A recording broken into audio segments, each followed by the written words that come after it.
also need to teach that there were white slaves too. That needs to be taught, because right now the whole world thinks that white people were just masters that beat black people real bad and enslaved them and raped them and whipped them. That needs to be fixed.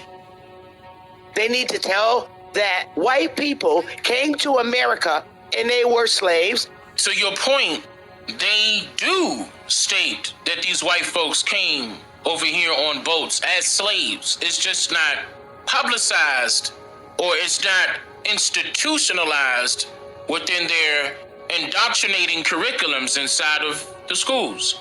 Correct. We're taught at a very young age that we were the slaves. Correct. We had chains and shackles. They did that purposely, so that could be embedded in us at a very young age, because that's what I told people. In order to manipulate the mindset, you got to give them a whole perspective. You got to give the individual a perspective to lean on and make it believable by having interactions with the unbelievable. Let me say it that way. The reason why I say it that way is because they're playing off of your imagination. They're playing off of your emotions and your imagination. That's been done for a very long time. That's called social engineering. They have been studying this process for years. And they know for a fact, and who I mean by they is the government, they know for a fact that they have to continuously do this towards our children. And we cannot only blame the government to that point. We have to blame the parents. But that's why I said it's going to have to take a community of us to come together to let the parents know, look, there is a problem with what's being taught or told rather to your children in elementary school. That's number one. It's starting there. It's going all the way up to colleges and universities. They controlled this. They started controlling the use of information of how it comes about firmly. Okay, meaning how it comes about, how it is established and agreed upon in the 1940s, 1948 to be exact. And I shared this before. It's HR 3342. That is the Information and Educational Exchange Act. And they did it in every step of the way. Now, to the point where they had to come back and utilize the same act differently. They renamed it in order to add things like the internet and every other thing, like dealing with social media, for example, social media sites. The government wants control of all information. No matter if you came up with the idea internet or not, the government wants control of it, over it. Why? Why should we not have control over the information that we give our children? Correct. Well, number one, they're getting you both ways. They're getting you through slavery, which is employment. They're keeping you employed to take your time away from your children. So you won't have time to teach them at home. That's number one. That is number one. They keep you away from your children purposely by telling you that you have to go slave for some white man that you never seen before for the majority amount of years of your life. And you still gotta raise your children. Now that's difficult. So the child is left up to being taught by a stranger. That stranger was given a curriculum to teach by a body of people or a board in which that school board, that's what I'm referring to, has to answer to the government only. A governing body. The Department of Education is who they answer to. United States Department of Education. That is correct. The Department of Education is falling up under this government, and they have done this systematically by design. The history of the millions of Caucasian slaves in early America has never been told in any coherent form by modern historians, public education, the government, nor the media for political and psychological reasons. 200 years of Caucasian slavery in America have been almost completely obliterated from the collective memory of the modern-day American people. Caucasian slavery existed in ancient and medieval Europe. The ancient Greeks considered Caucasian slaves as things. The Romans also labeled Caucasian slaves as nothing more than tools that happened to have voices. It was proposed that Caucasian slaves, when old or ill, should be discarded along with worn-out farm implements. Julius Caesar enslaved as many as 1 million Caucasian slaves from Gaul. The Romans also enslaved thousands of the early Caucasian English race. Caucasians were also enslaved in Russia.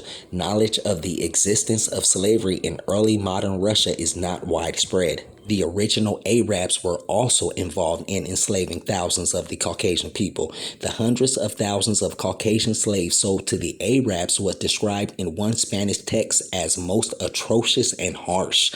Early Muslim texts provide insight into the extent to which the Arabs identified Caucasians with slavery and classified Caucasian slaves as animals. The history of the Muslim slave labor is about herding chained blacks through the desert. But in fact, for 700 years until the fall of the Muslim Spain, those being herded were first and foremost overwhelmingly white, aka Caucasian. The education system continues to lie about the melanated people of America being the main slaves, while historical records proved Caucasian people were the main slaves.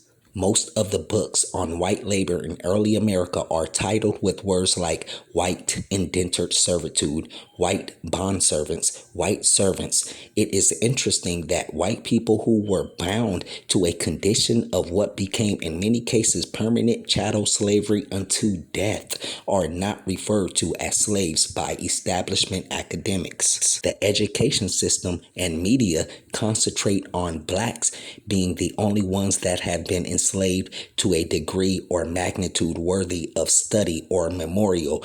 The historical record reveals that is not the case. However, white people, aka Caucasians, have been sold as slaves for centuries. For examples of alterations, wait a minute, what was altered? What was transformed? What was recreated? To insert the word slave as a reference to blacks in Virginia when it had not been used to describe them that way before. They are telling you that slave was never referred to the so-called blacks of America. Slave was referred to the Caucasian people that were slaves in America.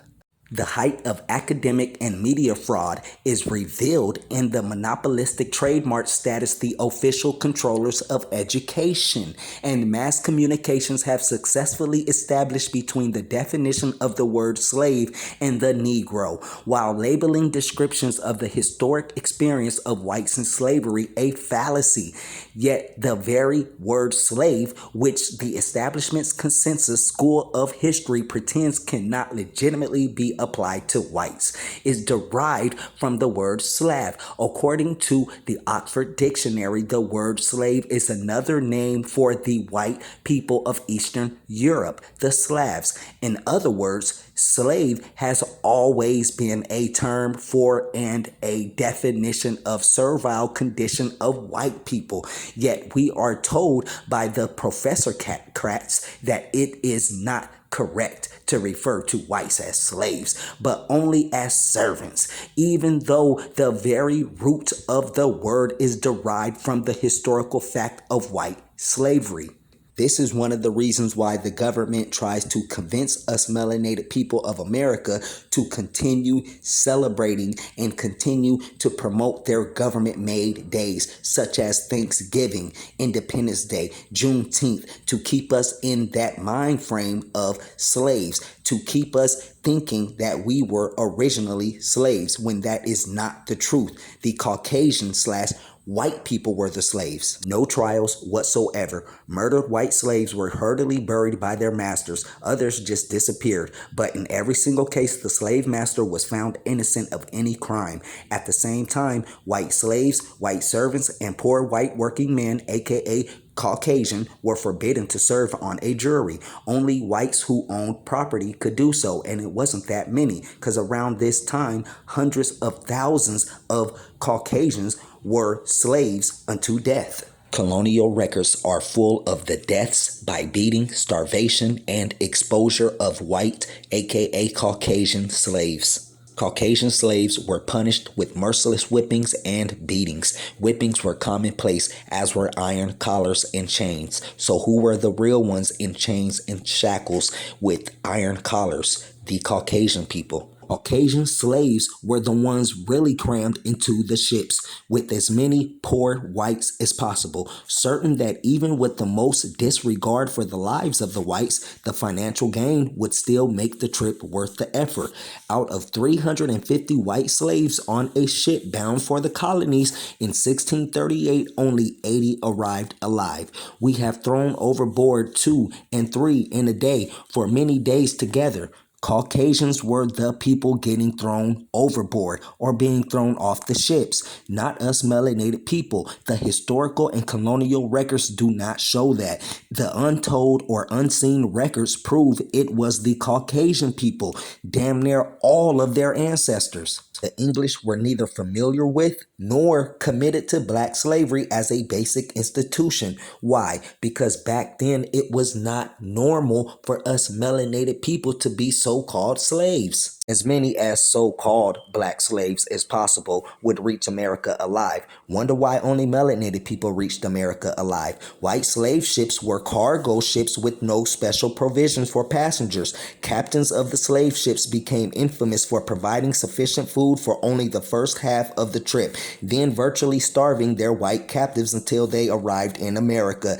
Caucasian slaves were the ones jammed into filthy holes, manacled, starved, and abused. They suffered and died during the crossings in gross numbers. Caucasian slaves cleared the forests, drained the swamps, built the roads. They worked and died in greater numbers than anyone else. Both psychologically and materially, Caucasians in modern times are called upon to bear burdens of guilt and monetary reparation for Negro slavery.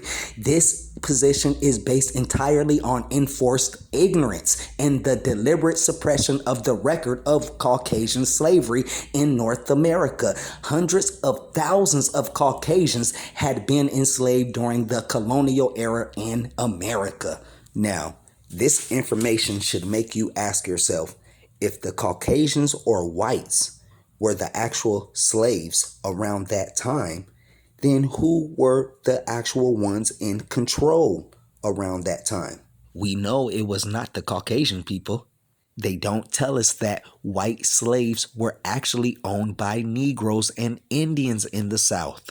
The British colonial government was not adverse to calling on unlikely policemen to suppress Caucasian slave revolts. Blacks, melanated people, were admitted to the colonial militia responsible for policing Caucasian slaves. The aristocratic planters had felt the necessity to arm part of their melanated men to assist in suppressing Caucasian slave revolts. Armed melanated militia patrolled the Carolinas from the end of the 17th century to at least 1710. Legislators in Virginia sought to cover up the record of white bondage and its equivalents to Negro servitude. The compiler of the Virginia laws then takes the liberty of altering text to bring earlier legislation into line with his own new notions, such as codifying black slavery for the first time.